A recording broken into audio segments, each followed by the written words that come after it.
Good morning. It's great to see so many of you joining us again for this, our final session together. We've opened the virtual doors on our final webinar, and we're just going to give everyone a few moments to get in and get settled before we kick off.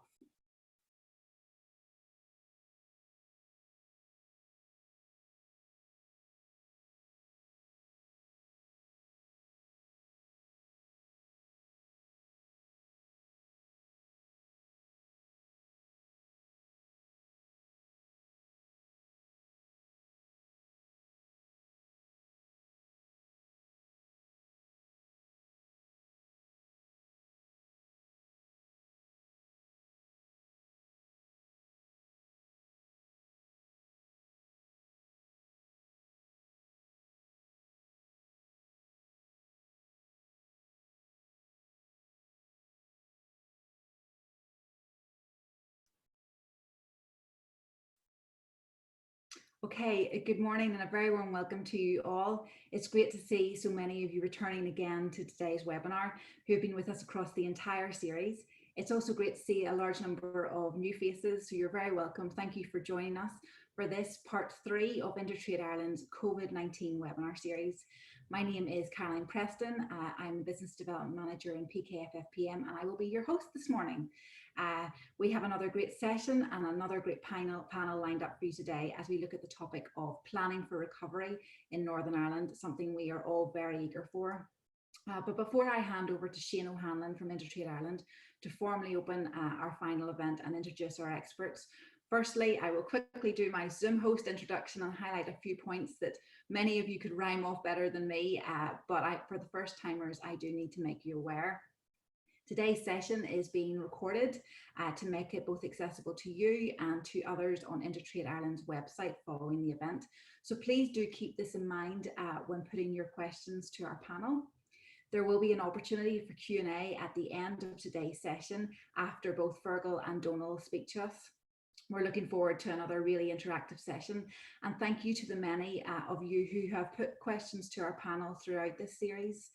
If you have any questions for our experts, please put these in the Q&A box just at the very bottom of your screen. And when it comes to the Q&A section, I will enable your mic and you can put your question directly to our panel. Polls have made a comeback in part 3. We will issue these throughout the event, and these will just pop up on your screen as and when they are released. The final thing to say is that we can't see you and we can't hear you, so sit back, relax and enjoy this event together. So that's enough from me. I'm going to hand over the floor to Shane and invite him to join me on screen. Good morning, Shane. Over to you. Good morning, Caroline. Thank you. Good morning. Good morning, everyone. As Caroline said, my name is Shane O'Hanlon and I'm the Funding for Growth Manager with InterTradeIreland. So on behalf of InterTradeIreland, I'd like to welcome you on to what is the last in a series of 6 webinars, 3 specific to the north, 3 specific to the south, designed to help businesses navigate their way through these unprecedented times. Our first set of webinars focused on the financial supports that have been put in place, the second set on cash flow management and funding. I'm really looking forward to this morning's session where Feargal will focus on planning for the recovery, but we'll also look at leadership, motivation and resilience.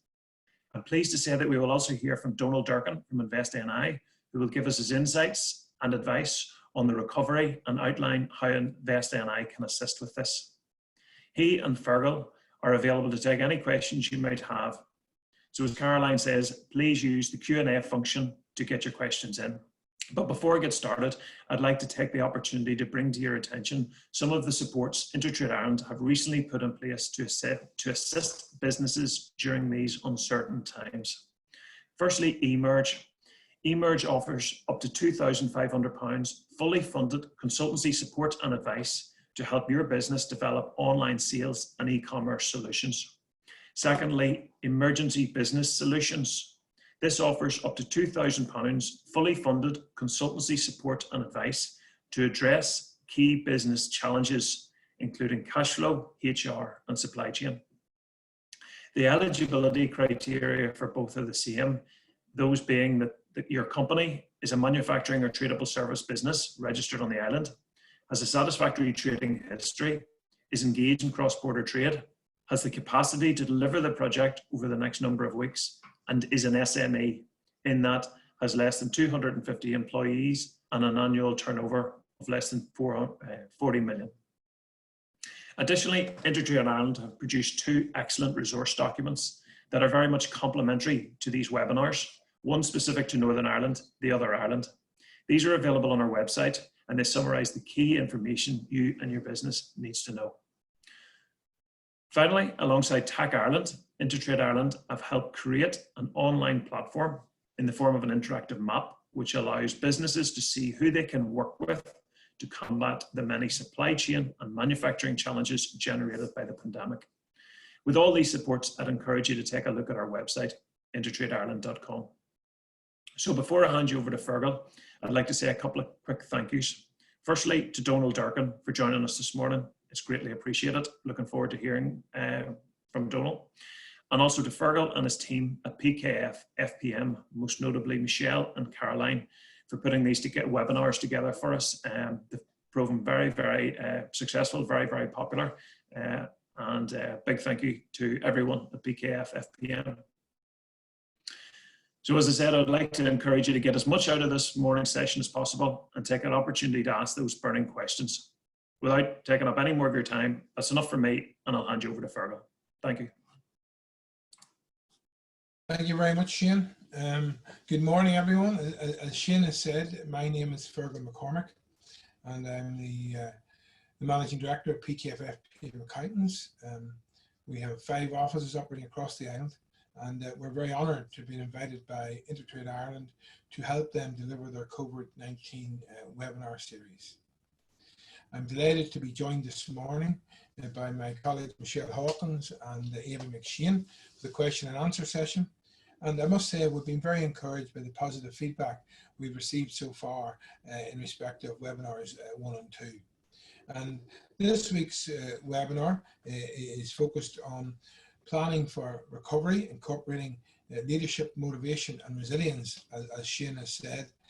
And in that context, particularly leadership, motivation and resilience, I'm going to share with you the PKF experience over the past 29 years internally, but far more importantly, our observations and experience of working with a range of clients of all sizes and in many sectors. I must say, as Caroline has also said, draw your attention to the fact it's very important that we get interaction, and the 3 polls, hopefully this morning, will provide an opportunity for us to get some feedback about the nature of the people who are joining us this morning and how your businesses are dealing with COVID-19. As Shane has said, we're particularly honoured to be joined this morning by Donal Durkan, Executive Director for Strategy at InvestNI, and I've no doubt Donal's insights into how InvestNI can help businesses navigate through COVID-19, indeed develop and grow their businesses to be successful, sustainable businesses, will be very insightful and helpful.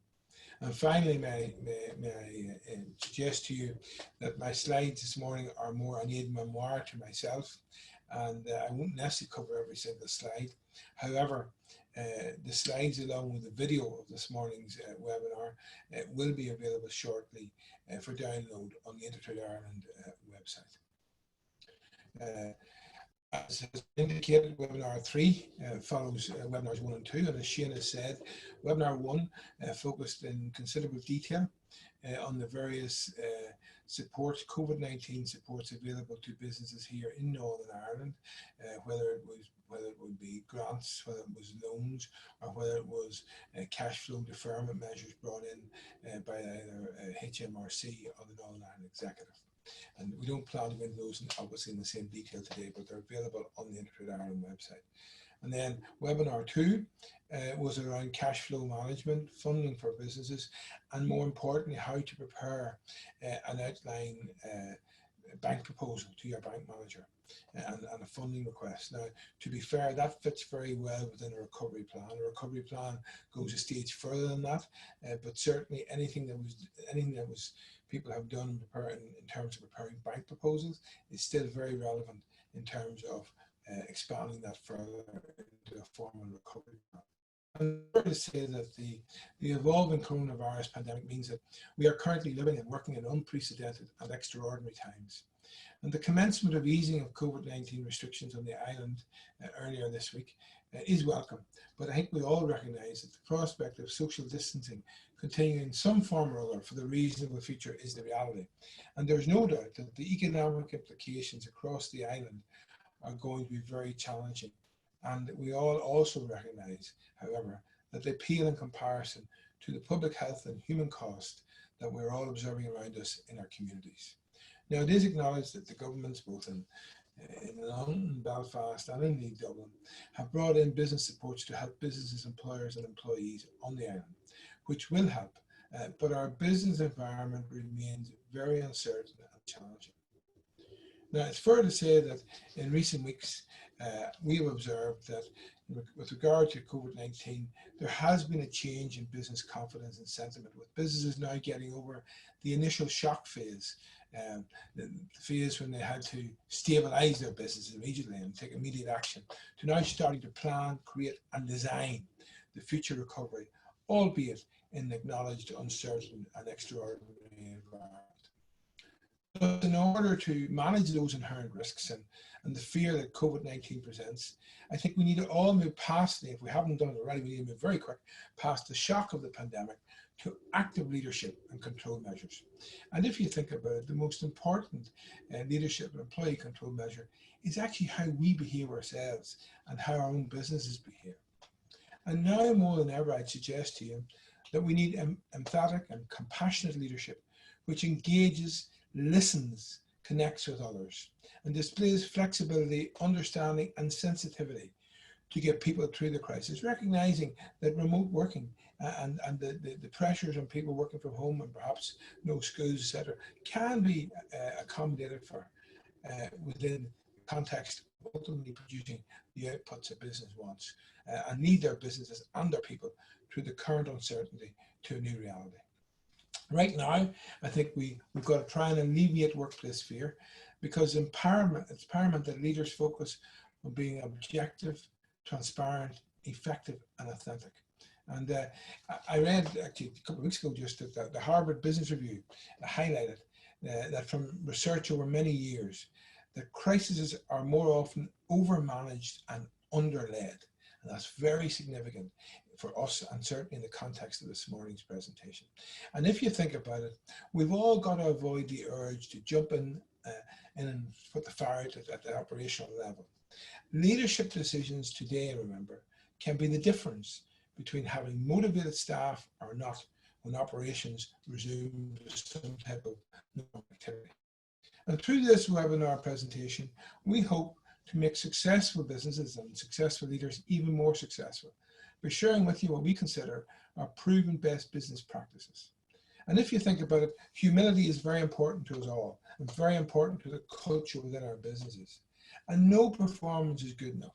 Yes, we have to set the bar high, and we have to embark upon an ongoing journey of continuous improvement towards business improvement, business excellence, and organizational excellence. Yes, in today's open economy, we need to think globally about our business, look at the opportunities and the threats, and yes, be prepared to change with changing circumstances. Agility and embracing change are key to survival, and you will no doubt observe they're interwoven at many stages through today's presentation. But in our observations, successful leaders have a hunger for success, an eye for opportunity, are good team players. They surround themselves by good people too, and they have huge reserves of confidence and persistence. And as I say, we believe leaders must embrace lateral thinking to help their businesses sidestep, survive, and perhaps even capitalize from the turbulent economic times we're currently experiencing. But I don't know whether you read or not, but last weekend in the Irish Times, I share the views expressed by prominent economist David McWilliams when he said, "We are not living through a recession, nor are we witnessing an economic depression caused by policy failures like the 1930s depression, or a traditional economic shock like the 1970s recession. Rather," he suggests, and I agree with him, "we are suffering from something new, something he termed as a pandemia, which he described as a once-in-a-generation event which causes huge global economic, social and political destruction. And certainly COVID-19 has done that. And given what we are currently hearing from the medics on our radio and TV stations every day, we should perhaps stop thinking of the world after COVID and should think of the world with COVID. And in this context, I would suggest we need to reframe the discussion towards a phase like living with COVID rather than the up to now preferred phase of post-COVID world. And I think our recovery plans must reflect that. So from an Ireland perspective, one of the biggest opportunities could be the whole area of supply chain management and what we can do. And I know Invest and I in particular have spent a lot of time in this area in recent years. And Ireland has proved itself to be one of the most successful cogs in the global supply chain management. As evidence, if you think about it, the huge number of multinationals who are based on the island. Indeed, if you look at the pharmaceutical sector, 24 of the top 25 largest pharmaceutical companies in the world are operating from the island of Ireland. However, and this is a big however, the pandemic has profoundly affected the supply chain environment. In the past, perhaps unwisely, the key metric for supply chain management was price. The cheaper the location, the better. No one thought about security or trust.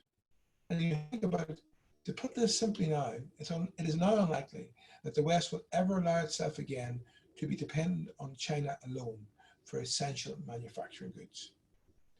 We will now have to recognize and negotiate the new reality. By the way, I welcome it, in which supply chains are truncated dramatically as businesses opt for security over price, trust over efficiency, and yes, relationships over algorithms. And you think about that, we're seeing witness of that already in Northern Ireland. You've seen the O'Neill success story of doing the PPE equipment. You've also seen Block Blinds and the Visors, two companies we've had a fair bit of contact with ourselves. And although some may be arguing that the pandemic isn't just a new economic term, it demands a whole new way of thinking, I would slightly disagree. And I would argue instead that it reaffirms the core culture that business is all about people and relationships, with an emphasis on key things such as connecting, empowering and evolving to deliver a value response which reflects relevance, sustainability and trust. Again, three key factors in any recoverability plan going forward. So what we're really saying is that the pandemic is an opportunity to deploy unconventional thinking to navigate a pathway out of the current economic mess and re-engineer a risk management strategy of the 3 R's: reset, refocus, and rebound faster, incorporating a range of actions to allow our businesses to respond as effectively as possible to the evolving COVID-19 pandemic. And what do we mean by this? Well, by reset, we simply mean identify goals to align your business model to the new normal. In terms of refocus, we should encourage the power of the right mindset within our organizations and among the individuals we work with to ensure mental well-being and personal wellness in order to remain strong, focused and empowered. And in terms of rebound, we need to engineer the business through simple strategies to rebuild faster, better and stronger during and after COVID-19 has passed. So I think it is important to recognize that a business can't just open its doors and start again. It will need a business continuity plan, and more importantly, incorporated within that should be a full business recovery plan. And it's important also to acknowledge that liquidity will be key to the reopening for a business. And research reaffirms that planning for and implementation of an appropriate level of liquidity will be crucial in defining the success of business recovery during and post-pandemic Northern Ireland. Naturally, anticipating future market conditions and customers' behaviours and attitudes will be pivotal to success, as will be labour resource and talent management. But as the new business landscape is evolving with expected changes in market and consumer behaviour and attitudes, we will all have to learn to do business in different ways. As a result, we must focus our attention on re-engineering, which we have to admit may well involve resizing to remain profitable or sustainable. And we have to look at how we re-engineer and resize perhaps our business model going forward.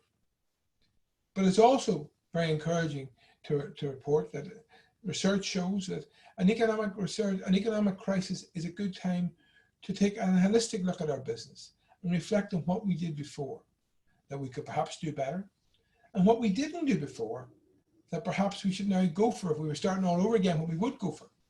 And then look at this in terms of our products and services, our pricing, our staff mix, our processes, and our policies. But I do think across all of this, it is important to appreciate that if a business does not have strong financial planning and liquidity, it will be destined to fail. Now, there's no doubt, I think as we're all experienced already, things will be different living with and post-COVID. Some behaviours and attitudes will have changed, and we're going to see that social distancing will be prevalent. Remote working will become much more common. Staff flexibility arrangements will probably increase, with perhaps far greater emphasis on the 24/7 clock, even with you're going to see, building sites open longer, businesses open longer to facilitate social distancing, etc. I think you're going to see young people perhaps moving more and more, in particular, that 24/7. And this will probably lead to a combination of remote and non-remote working, with far less business travel, which is welcome for those of us who do a bit of travel, and video conferencing and webinars, etc., will become far more popular, and indeed, as we can all see, the norm. There will definitely be, and this is again to be encouraged, a greater demand now to accelerate digitalization, cloud computing, outsourcing, and obviously the whole, paperless office. Environmental, green and sustainability issues, health and lifestyle, profiling of our customers and clients, including age, supply chain management, and hopefully value, and above all, trust. Trust will become the key word, will come to the fore. And we also got to realize and appreciate that Brexit has not gone away either. I think one of the most important things, as we've always said, is don't panic. Let's not panic. And it's important, yes, to establish a baseline, but it's also important to appreciate that our present circumstances don't determine where we go. They merely determine where we start. And if you think about it, Barack and Michelle Obama started from very humble beginnings, and they became probably at one stage the most powerful family married couple in the world. Very interesting if you're following the film on her. It really highlights that point that we all kind of hope today doesn't determine where we go. And equally, it's fair to say that perhaps the greatest, or certainly one of the greatest business gurus of all time, Michael Porter, defined strategy as being about making choices and trade-offs. It's about deliberately choosing to be different. And I think that's very important as we try to differentiate our businesses going forward. Now, in terms of developing your business strategy for your business recovery plan, look, this isn't complicated. Some people, I meet people and they talk and talk and talk about it. I like to keep it simple. And our experience is the best businesses keep it simple. You obviously must establish the baseline position, because if the foundations aren't right, if the facts upon which you base the foundations aren't right, your plan can't be right. So it's really important to establish the baseline. And there are a number of tools that can help you, one particularly being SWOT analysis, strengths, weaknesses, opportunities, and threats. Now, again, if I could share with you our experience is, I'd say over 50% of businesses we come in contact with do not understand SWOT analysis. And the fundamental thing to appreciate is that strengths and weaknesses are internal to your business, you have control over. Opportunities and threats are external to your control. Now, it's fair to say, in looking at opportunities and threats, because none of us can operate in a bubble, we have to have peripheral vision and see what's happening around us. There's a very useful business tool called pestle analysis, where you look at political, economic, social, technological, environmental, and legal and regulations that are affecting your business in the current environment. And that really leads to the generation of ideas. It's quite often we call them OFIs, opportunities for improvement. And then you evaluate those ideas, and ultimately then you develop your plan and your milestones, which are really important. There's no good putting your plan on the shelf, using it for invest in or bank or something and never going back to it. It has to be a live working document which you monitor and update. So interestingly, 29 years ago, I was invited to do my first ever presentation. I was invited, believe it or not, to be the keynote speaker. Oh God, God help them, at the students, Accountancy Students of Ireland conference at the Sleep Dollar Hotel. And I was asked to pick my own topic, and I picked the topic, I don't care how much you know until I know how much you care. And I got a few phone calls that week to ask me, are you sure we got it right for an accountancy conference? Well, they did. And I'm more convinced than ever, 29 years on, this is the key to business and indeed to life. So, quoting two very famous Harvard professors who I have a lot of time for, Daniel Gilbert said, what distinguishes great leaders from merely good ones isn't IQ or technical skills, it's emotional intelligence. And certainly if I'm interviewing somebody for a job, I have to tell you the truth, it's the emotional intelligence that I focus on. And secondly, Bill Walsh said, and it's very relevant in terms of COVID-19, the most important attribute of an organization is the way it treats its people. And if you think about it, leadership is all about having the ability to influence. It's nothing to do with hierarchy or position. And the most important thing in any business is purpose. That is the why. Please, it's important we appreciate. Businesses aren't interested, our potential clients or customers aren't interested in the what and the how. They're interested in why they should buy your service or your product that will enhance what they want to achieve. So when their why and your why come together, you have a business relationship. And without a vision, you can't get performance on a consistent basis. And if we think about it, values are pivotal and they cultivate performance. It's all about what we are highlighting there again, service and caring. And certainly our 2020 theme before COVID-19 was decided to be earning trust. Now, certainly a business needs direction and structure and processes. And certainly we have developed in recent years a strategic management tool which we call the PKF-FPM Rocket. And believe it or not, I have seen superb plans concluded within 2 hours using this rocket. And it's very simple. The strategic plan determines the vision. You must have a vision first of all. But then once you have the vision, the business plan accepts that vision as it is and revisits the best way to achieve it. And if you think about it, you then develop your strategy and what the structure you think is appropriate to deliver it. And then you come to culture. Without doubt, the most important thing in my view, without doubt, I couldn't stress enough, within any organization, the DNA, it's the glue that links everything together. And then you look at your operational plans, whether it be products and services, whether it be marketing and sales, whether it be systems and processes, finance, physical and resources, but above all people. Now it's fair integrated in all that is innovation. You know, if you don't innovate, you evaporate. And so that's what we believe is available to help businesses move forward and develop their plans. Now in that context, we'd be keen to get a feel for how many of you currently have prepared a business continuity or recovery plan. And that's our first poll, if you wouldn't mind answering it, please.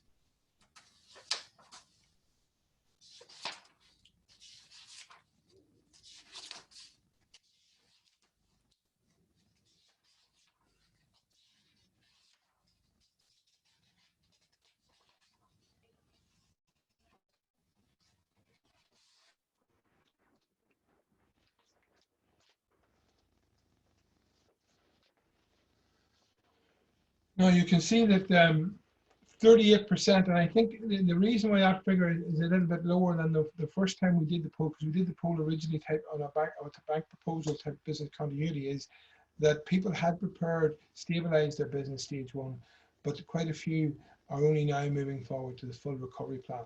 And it's a very interesting result, and certainly one that the likes of Invest NI and InterTradeIreland will want to observe and see can they help move it forward. Now, as I said earlier, during our webinar one, we went into considerable detail in the various financial supports that were available to business, and we don't plan to do that today. I don't, but thankfully, Donal Durkan, Executive Director for Strategy at Invest NI, is joining us, and he will focus on the whole area of how Invest NI are helping and will continue to help businesses develop recovery plans and future sustainable and growth plans. And within that, Donal will refer to some of these financial supports. And then I'd like to move on, if you don't mind, to our second poll question, which have you actually accessed COVID-19 financial supports, grants, or indeed the loan assistance? I'd appreciate if you could answer that for us.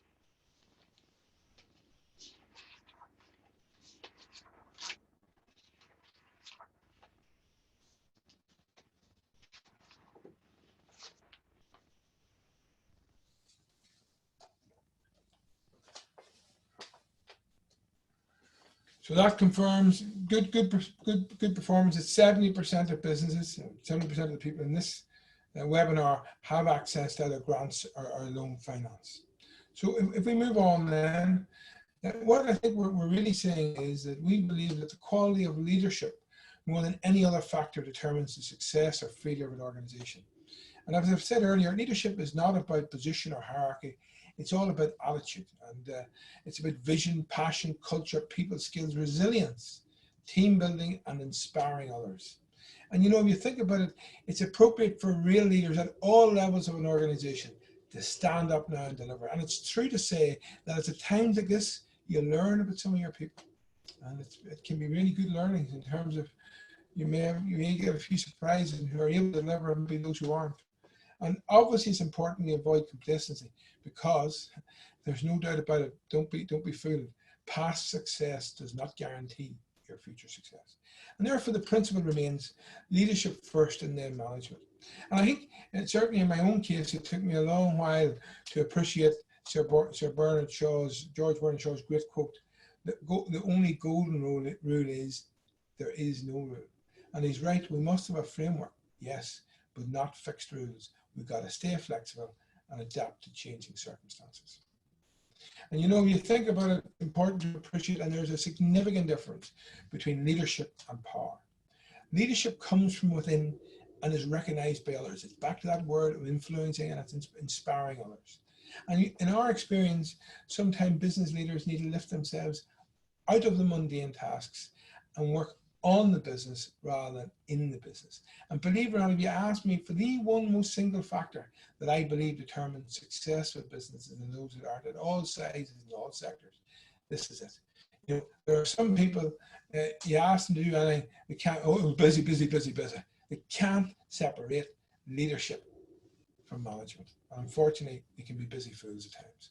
I would also suggest to you that you should try and avoid engaging in negativity. And have the courage, by the way, to tell your colleagues to disengage from negativity. I don't know about you, but I've thought about this many, many times. I can't come up yet with one example, whether it be in business, whether it be in personal relationships, whether it be political, that looking back in anger achieves anything. And it's fair also to say that in terms of the leader, the successful leader is determined by the outputs of his or her team, not by their inputs. And finally, I leave you with a comment that I think we should all put on our desks and keep on it. If you cannot delegate, you are a nuisance. Think about that. We used to have a client, a very prominent female business leader, and she used to get up at 5:30 every morning. She had 30 or 40 staff. But every letter she had to sign, everything had to be seen. And I said to her one day, you know, you've recruited these people, you manage these people, you lead these people. What are you at? If the boss knocks you down, you have no business. You must empower people. If you can't delegate, you're a nuisance. Remember that. And as far as I say that in terms of leadership, in the corporate setting, it's all about managing change in today's rapidly changing world, adaptability. But there is a changing business landscape. Ethics now should be embedded at the heart of most organizations. And if you think about it, 3 to 5 years ago, the key philosophy was, can I do it? Yes, I can, perhaps Bob the Builder. I would suggest to you now, the key question to ask is not can I do it, but rather should I do it? And that's very important, because you won't realize quite often 2 or 3 years afterwards. And at that stage, your brand will be wrecked. So it's really important that ethics at the core of your business. Obviously, we must treat people with respect and dignity to build those strong relationships we're talking about and to inspire confidence among our stakeholders. And, you know, we must, as we keep saying all the time in this presentation, we must be agile, because if you think about it, with the will, you can do almost anything. Without it, you can do nothing. Now, in our view, a business thrives when both effectiveness and efficiency are aligned and complement each other. So what do we mean by effectiveness? Well, we mean doing the right things, strategic, working on the business. Where on the other hand, what do we mean by efficiency? We mean doing things right. So the operational, the tactics working in the business. One without the other isn't good enough. The two must complement each other. And it's fair to say that we've tried to identify over the years, ignoring the size of business or sectors, what do we think are the key factors that determine the success of business? And we've come down to be honest with you, to 7. I'm not going to go into these in great detail today, because to be fair, this particular side could be the subject of a webinar on its own. But what it's really saying is leadership and shared responsibility key. Internal communications, far more important than external communication. That is fundamental. Remember, your staff, whether your ambassadors or your assassins. I remember as a young trainee accountant in Belfast, meeting one of my friends in Robinson's opposite the Europa Hotel. And we were having a talk, and to be honest with you, excuse the language, but he called his managing director all the so-and-sos of the day. I'll use that word. And I remember thinking afterwards, how can he go back in on Monday morning and be motivated to work for that man and try and encourage people to give that organization their business if he had such a bad view of the managing director? So therefore, we as an organization never had a brochure. I actually believe internal communications are far more important, and that all your staff must be sales warriors. And to be fair, much as I like to say you as an accountant, that accountants are fundamental. They're important, but they're not fundamental. The truth is, if you have no sales revenue, you don't have a business. So you must become proactive with the selling process, albeit if your business is R&D related, it could be, in terms of revenue, it could be research and development milestones instead. You must have a commitment to embracing technology and obviously digitalization. You must, as we said already, try and differentiate your business. Encourage that whole area of innovation. Cost control and working capital we've already covered in the previous two webinars. Yes, R&D, the whole area of being up to date in terms of managing operational things. And finally, as we've said so often, people management. And one of the interesting things, in June 2015, we brought in a weekly staff pulse survey, which is conducted by a firm in Nottingham for us independently. It's amazing how fantastic that is in giving us a real quick feel of issues that are facing our business in any time, in any office or any area of the business. Now, one of the things I think that it is important, and again, is to pause back, all of us, as we say, stand back at it and work on rather in the business. And you know, Winston Churchill said, you make a living out of what you get, but you make a life out of what you give. And if you think about the current crisis and the amount of volunteerism that's going on, I have always felt that volunteerism is key to the right culture within a business. Actually, whenever I'm reviewing CVs, I go straight to the extracurricular activities. I'm looking for somebody who's undertaken leadership and volunteer roles. And you think about it, it was St. Francis who said, it is in giving we receive. Or I think he also said, the door to happiness opens outwards. And I personally believe that people fall into two categories. Those who give you energy and those who take your energy away. And in 29 years, I have to say that it took me a long time to learn this, but I have found few people change their attitude in this core area. So if the DNA is not right early on, I would suggest you encourage them to move along. And you know, if you think about it, behind every successful business, there are great leaders at all levels. And I do think that, you know, the most common traits are the very simple things, the old 3 C's: courage, character, and commitment. And I should also say that I do believe, and certainly we believe within our own organization, that you should encourage your people to endeavor to be different and unique, and to think outside the box, to push the boundaries out. And this entrepreneurial spirit, to be honest with you, is consistent with our firm's clients, many of whom are business owners and have their own unique products or services. And the reason why we say this is because we believe that and I personally very strongly believe, that intelligent failure must be allowed and acknowledged in a mature society. You know, many people are afraid to fail, but we discourage that culture because we think the person who never made a mistake or never failed, to be honest with you, hasn't got anywhere. So yes, it's true, we don't like to lose, but we're not afraid to lose. And there's a fundamental difference. We don't like it, but hopefully we've won more than we lose. And I can assure you, definitely, we've learned more from our mistakes. You know, if you think about it, one of the other things that took me a long time to understand, I believe that, you know, businesses is all about providing benefit solutions to existing and potential customers or clients. And this we find very hard. If you look at it, quite often any tender you get or any pitch, quite often it's feature driven. It tells you what we do. That's rubbish. People don't want to know what you do. That's the what. They want to know the benefit. What benefit will your product or service supply? And in my experience, these fall into 3 categories. Very simple, only 3 things. They either save time, they either save or make money, or they give people peace of mind. So the next time you're writing a pitch or thinking of a new product or service, ask yourself those 3 questions. Have you ever seen a lipstick advert that actually told you about all the various processes they use to make the lipstick? No, it's the smiling, it's the benefit it gives.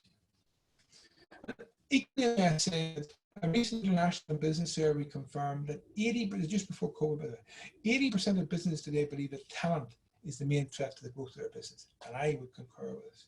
And I think we should endeavor to recruit, and certainly we do, recruit, retain the brightest and best and develop them. And in our experience, to be honest with you, a small team of A+ players can run rings around a large team of B+ C players. So managing talent is very, very important, empowering your people. And you know, there's an old Indian proverb, I think, which says, it's very, very, very interesting to think about it. Show me and I may not remember. Tell me and I may forget. Involve me and I will understand. I think it's also important that we learn from others, because the success of others should be a source of inspiration, not a source of fear. And if you think about it, there's so many parallels between sport and business. And if you observe the great teams in sport, I think, you know, those winning teams do the ordinary things with extraordinary consistency, commitment, passion, and focus. And I believe it's the exact same for businesses. So collective character is vital to success. And certainly in our own organization, we believe that by focusing on getting the culture right, including diversity, the results will follow. And we seek to encourage and deliver leaders at all levels by recognizing, and this is a really important point, that the being of team begins from inside. Yes, high standards must come from within, because leadership works best when our team or your team takes the lead. In terms of perseverance and resilience, it's fair to say none of us are perfect, and our commitment and perseverance will not be perfect. Yes, we're going to have setbacks and stumbles in pursuing any goal we set. However, the important thing is not that we have these setbacks, but, and it's a big but, it's how we actually react to them. And perseverance and resilience doesn't mean perfection. It's not often constant, an unwavering adherence to a commitment, because to be honest with you, sometimes the best decision may be to exit after a long trying. Instead, it's usually a series of quick course corrections when you go off track. And you think about it, you know, running a business is a bit like navigating a ship. It may go slightly off course, but with small corrective actions, we can redirect the business back on its desired direction and forward journey. Now, another thing I think I've learned over the years, I'm certainly not sure I had at the outset, but it's that you can't do today's jobs with yesterday's methods or mindset. And you know, the leading Wall Street award-winning author, Marshall Goldsmith, he's written a fantastic book, and the book's called What Got You Here Won't Get You There. Very interesting read, by the way, if anybody has time. And you know, for many years now, we've been very conscious of Charles Darwin's famous quotation. It's not the strongest of the species that survives, nor the most intelligent. It's the one that is most adaptable to change. So really what we're saying is that however difficult the business environment may be at present, however stressed we might feel, as we reflect each evening, all these things will eventually pass. And these are not the challenges that we really have to rise to. These are life's big waves, and we have to learn how to ride them. And therein lies the only real challenge. And I would suggest to you that our perception dictates our reaction. So we better make sure that we perceive what's real. I have long held the view, as some of you will know, that the most important tool that anyone needs in life, and certainly in business, is the mirror at home. Most of us should have a mirror at home. Hope we have. And if we can look in the mirror at home this evening and say, I gave it 100% today, we can have no regrets. I can honestly say that from March 2000, I have never lost a wink of sleep due to worrying about the business.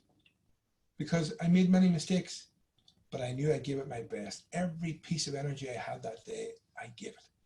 And it meant I had no worries. So a big part of any team effort is personal ambition. Yes, we need highly motivated and ambitious individual winners to create that team success we yearn for. But please, please be sure that you make it known very quickly. No solo roles. you need team players. And however perceived challenges can cause distress or can motivate, it's all down, I believe, to how we see it. And please don't forget about the mirror. So for recovery and growth to take hold, we believe confidence must replace fear, and we must convert natural anxiety into a passion to deliver positive results. Yes, we must approach the future with great hope and confidence in our own ability and our own capabilities to offer best practice. And the reason for that's very simple, because the fittest will survive and evolve much stronger from our current difficulties. That has been the trend over centuries.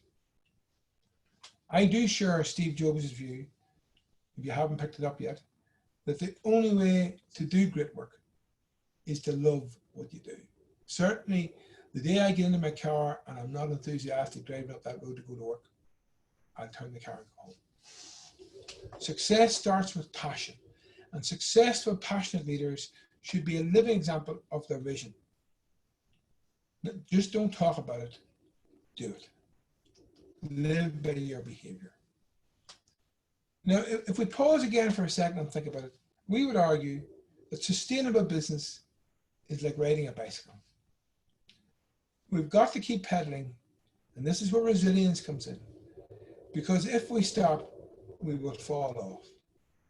Thus, we must keep moving forward and never be complacent with people and talent management.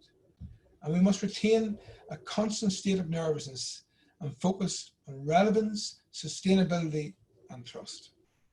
That common constant state of nervousness, I was honoured to sit on a board with the great Dr. Martin Naughton for about 8 years. And I have to tell you, he always said that. I remember saying to him one day, "Are you nervous?" "No," he said. "Not nervous, but I have a constant state of nervousness," he said. Because if I don't have that, he said, I won't perform. So what we're really saying is, and thankfully we acknowledge from the experts, that the current COVID-19 pandemic is temporary, albeit we don't know how long it will go on for. But our individual mindset is crucial and will affect the outcome success of our vision. I would suggest we must individually and as a corporate entity buy into the strategy and have confidence in our individual and collective ability to deliver the desired outcomes as stated in our recovery plan. Yes, the current situation is fluid. Staff availability is not guaranteed and the future is uncertain. But be in no doubt, let's say that again, be in no doubt that through connecting, empowering and evolving, we'll be very energized and committed to trying our best to deliver for our staff colleagues, our clients and our customers. Always recognizing that as a species, we are vulnerable, but thankfully, we're also innovative, resourceful and capable. And by staying positive and strong, we believe working together with a united determination and vision can overcome any challenges that arise and ultimately succeed, because again, we want to be the fittest. Now, we'd like to, just before I conclude, do one final poll to get a feel for what level of downturn you expect in your turnover in terms of the calendar year 2020.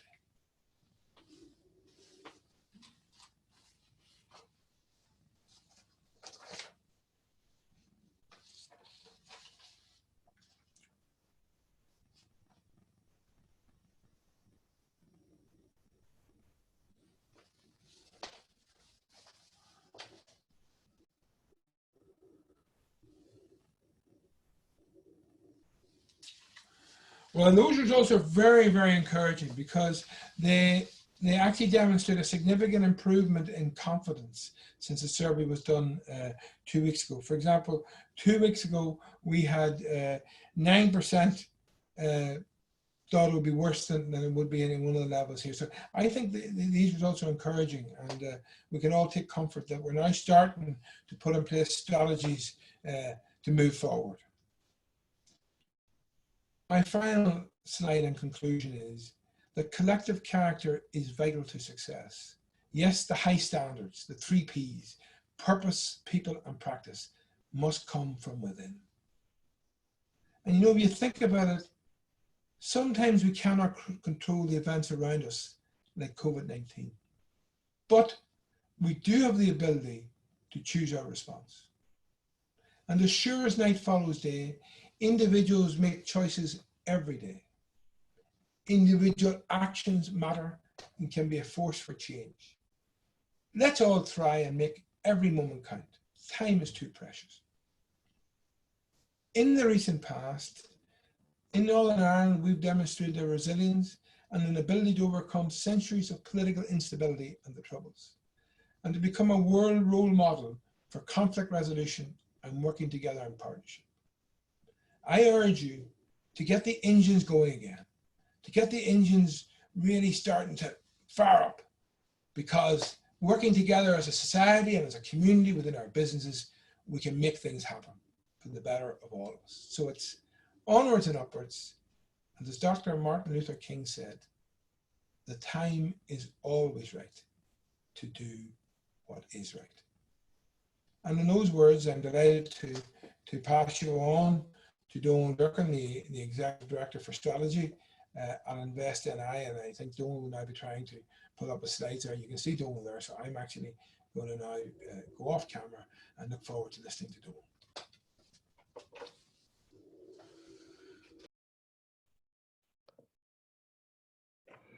Good morning, everyone. Thank you very much, Feargal, for a very uplifting presentation. And hopefully I'll be able to touch on some of those points as we get through my short presentation this morning. And just before I start, I would like to just pass on my thanks to Shane and all the colleagues at InterTradeIreland for giving me the opportunity to speak to you this morning. And also importantly to Caroline and Michelle for making everything work behind the scenes. So just want to give you a quick overview in terms of some of the interaction we've been having with those businesses that we work very closely with, and the effect that coronavirus has had on them right across the whole of Northern Ireland. And some people sometimes have the perception that Invest NI tends only to work with large companies, but as you'll see through the course of the presentation, that we have a lot of engagement with micro businesses, small businesses, as well as large businesses.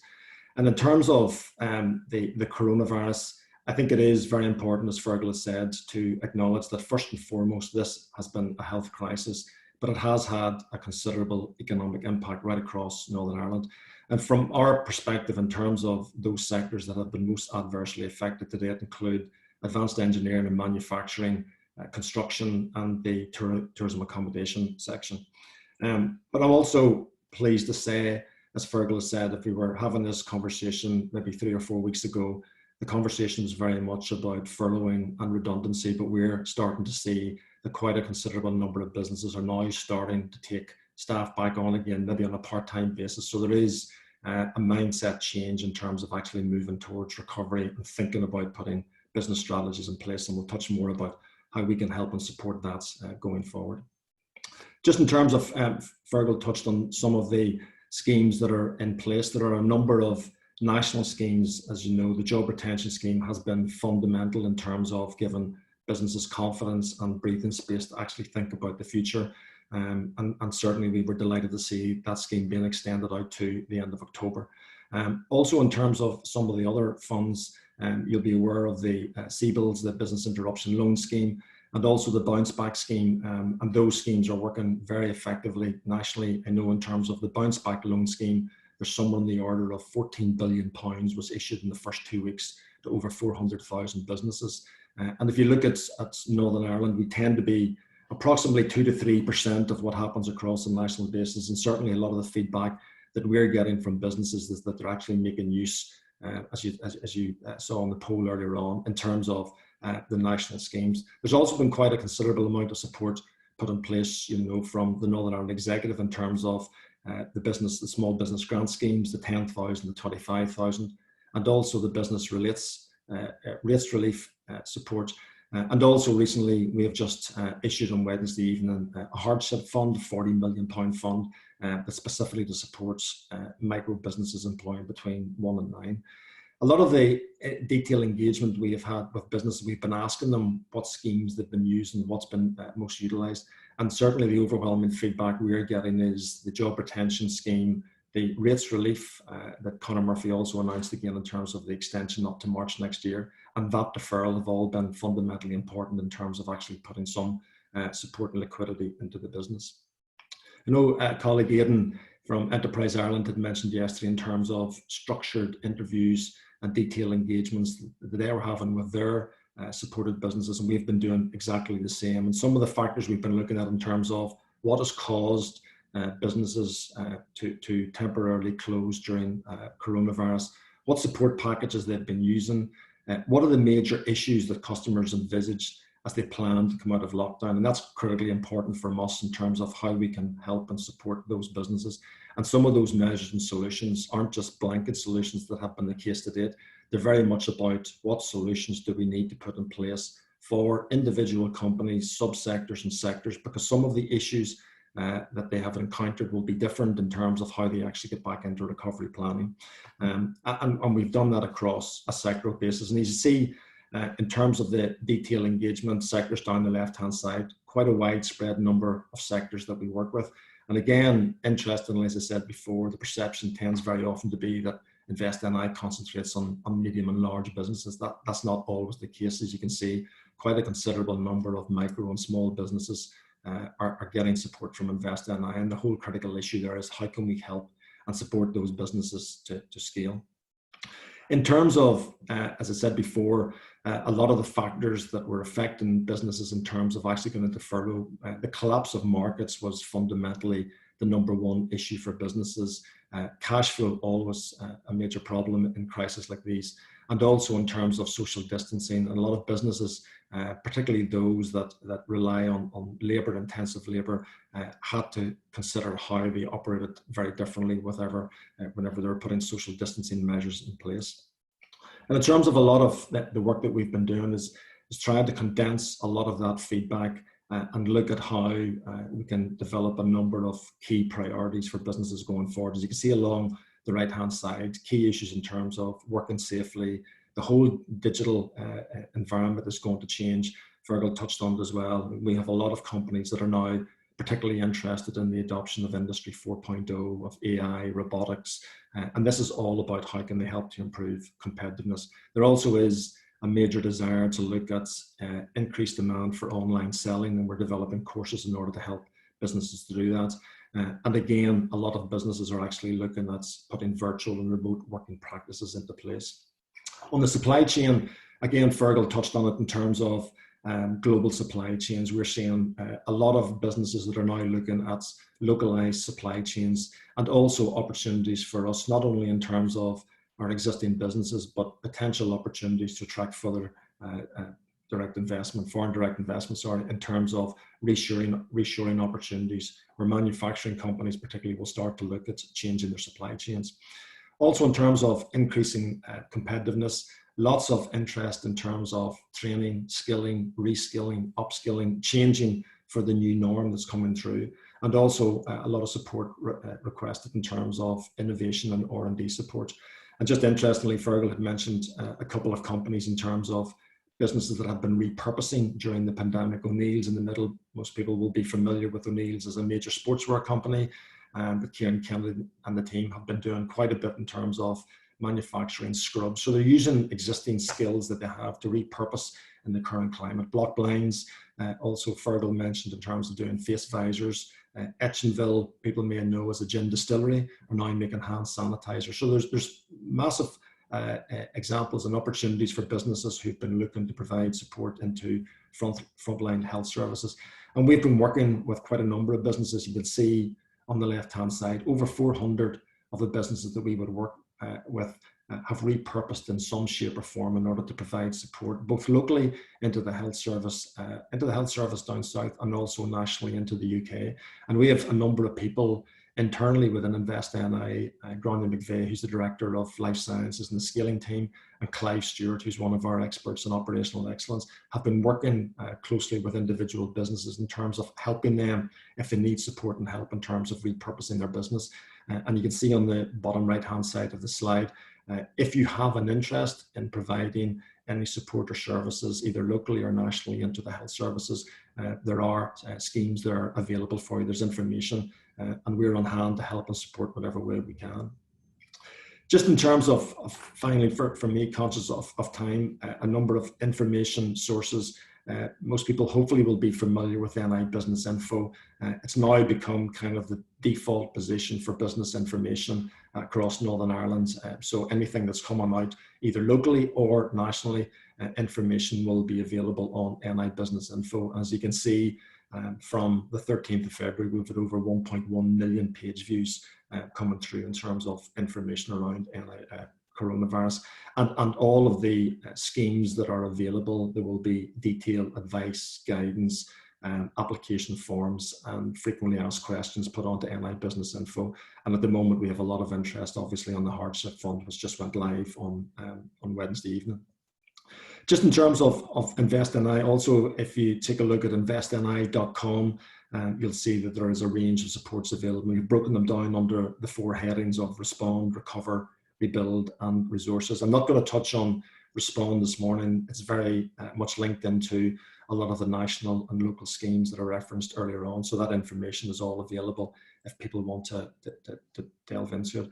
Just in terms of recover, maybe picking up on some of the points that Feargal made, and again, key emphasis here in terms of the current crisis. There is support there for building resilience into businesses, into leadership capabilities. There's HR advice available. There is business continuity and training support available. And I would encourage businesses, if you haven't sought advice and guidance on that, as you can see on the presentation slide, if you are in receipt of Invest NI support and you have an existing client executive contact, whether it's in a regional office or in a sector team, I would encourage you to contact them, have a conversation.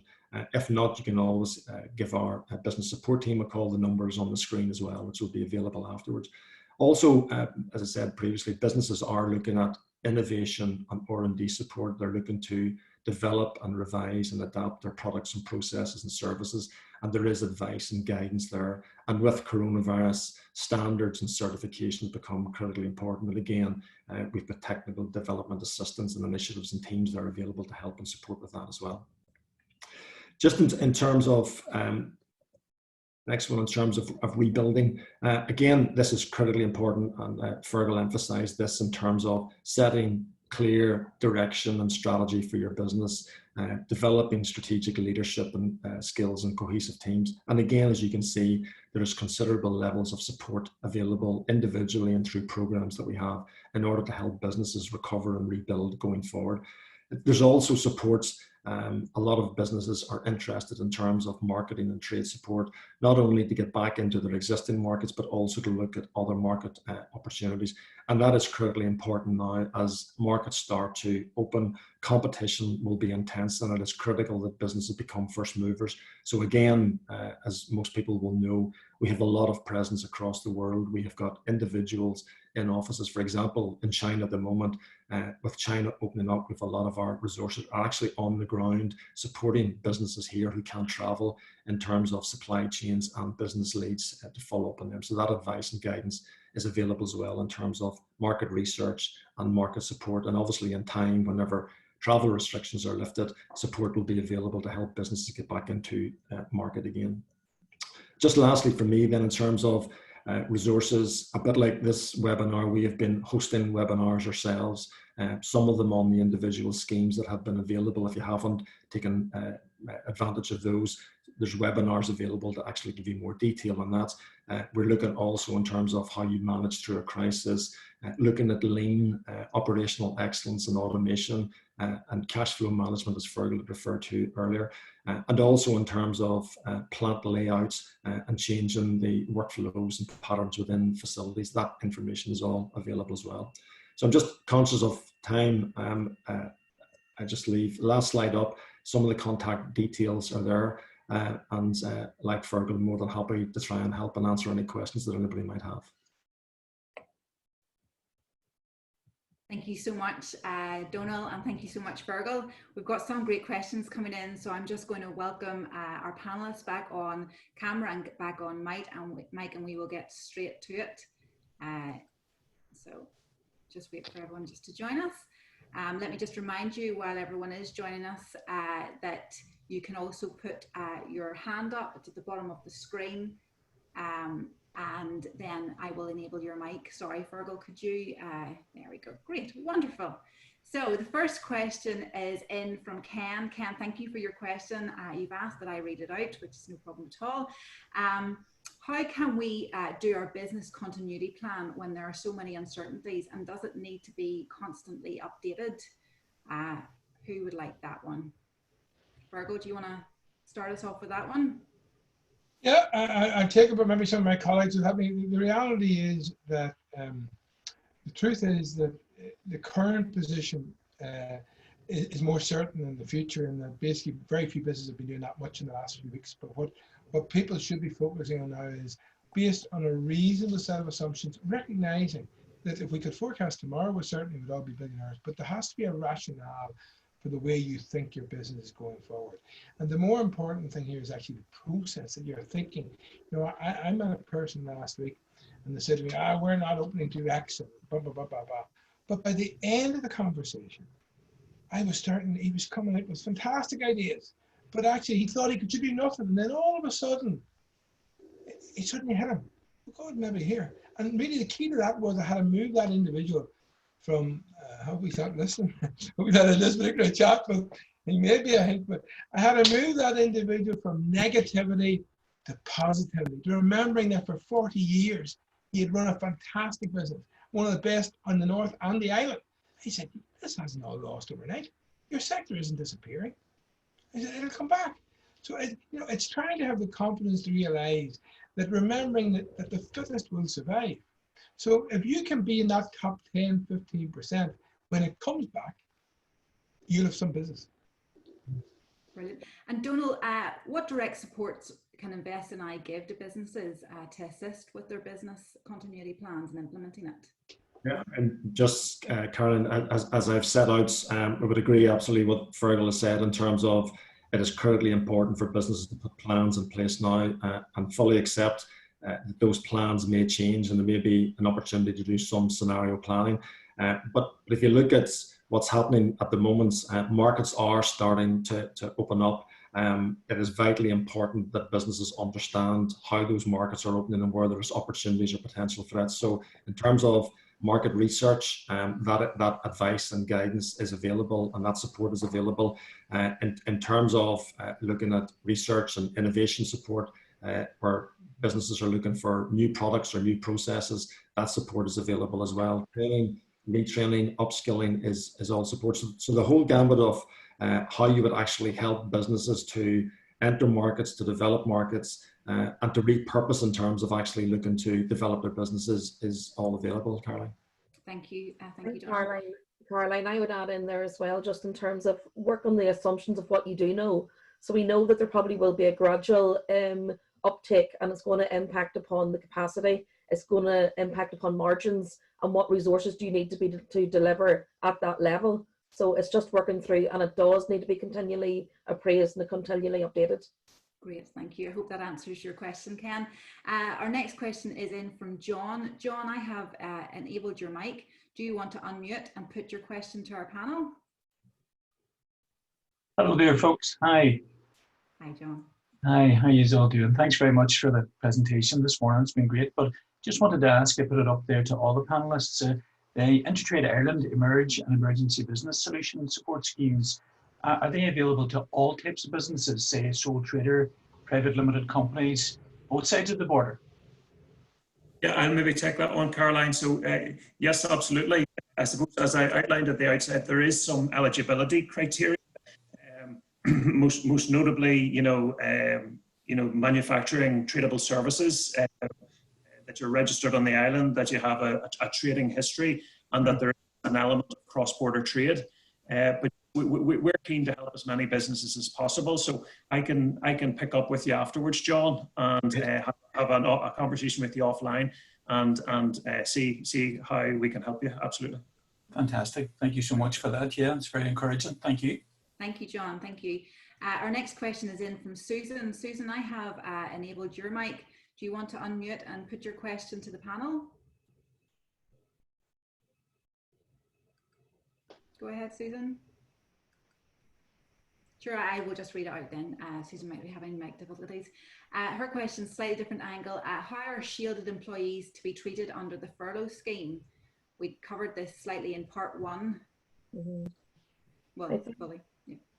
Yeah, I think if your employees are shielded and in accordance with the government guidance, or are having to stay at home to look after someone who is being shielded, well then you can furlough them.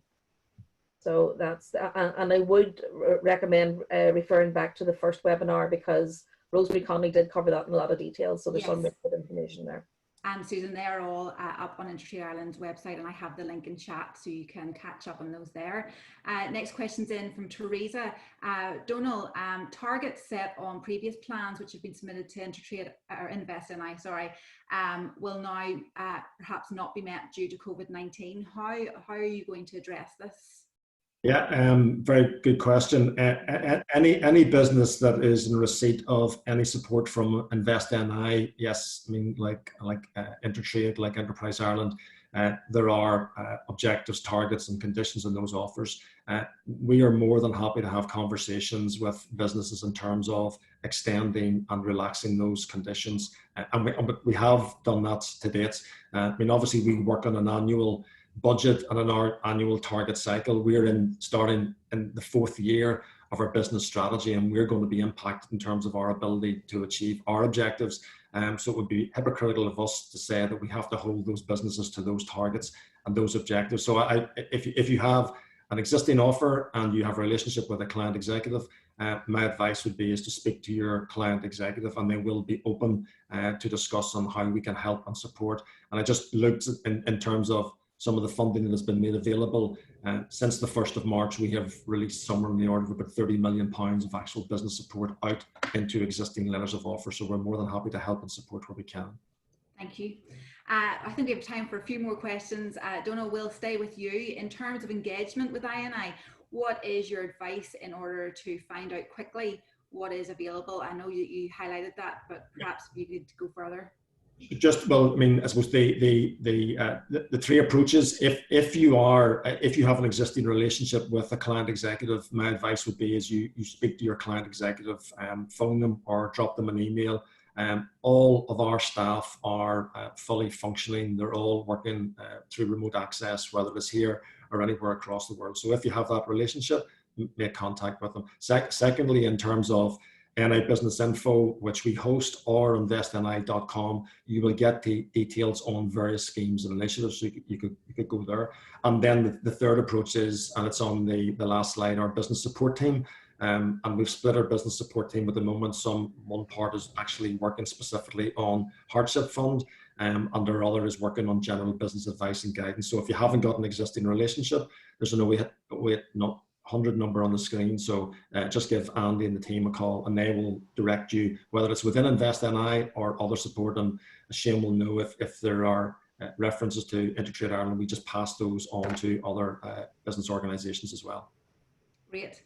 I think perhaps time for one more. How Fast Track can InvestNI provide support for businesses who are seeking expansion quickly? Very, very quickly.